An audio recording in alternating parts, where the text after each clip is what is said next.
সেদিন কোন এক ভাইয়ের সাথে দেখা, হঠাৎ করে আমার অফিসে এসছেন, ভাই কানাডা থাকেন। তো আমরা যখন নাস্তা অফার করলাম, সবাই নাস্তা খাচ্ছি, উনি বলেন আমি রোজা আছি। আমি বললাম কি উপলক্ষে রোজা আজকে? সোম না, বৃহস্পতি না, আইয়ামে বীজ না, হঠাৎ করে আজকে এই মঙ্গলবারে কিসের রোজা? উনি বললেন না, কোনো মাসনুন রোজা না, যেহেতু সম্মানিত মাস রজব যাচ্ছে, সম্মানিত মাস উপলক্ষে রোজা রাখার কোনো স্পেশাল নির্দেশ নাই হাদিসে কোরআনে, কিন্তু আমি নিজে থেকে একটু নফল হিসাবে এটা রাখছি।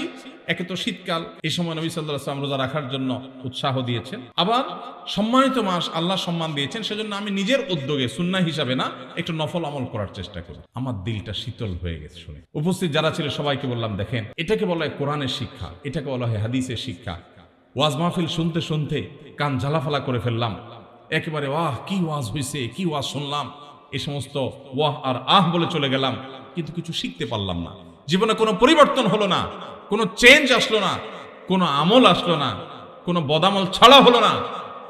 এটা কখনো দ্বীনের শিক্ষা অর্জন হতে পারে না। এই জন্য ভাইরা, আজকের মাহফিল থেকে আমরা যে এ সম্পর্কে নিজেরা এই ইলমকে আমল করব, চর্চা করব যখন সম্মানিত মাস আসে, এবং নিজের পরিবারের সদস্য বন্ধু বান্ধবের মধ্যে এই বিষয়গুলো শেয়ার করবো যে সম্মানিত মাস সম্পর্কে ধারণা সম্পর্কে তোমার জানা আছে কিনা বন্ধু, চলো আমরা আলোচনা করি। কোরআনে আল্লাহ তাআলা সম্পর্কে বলেছেন, শেয়ার করা যাবে তো ইনশাআল্লাহ।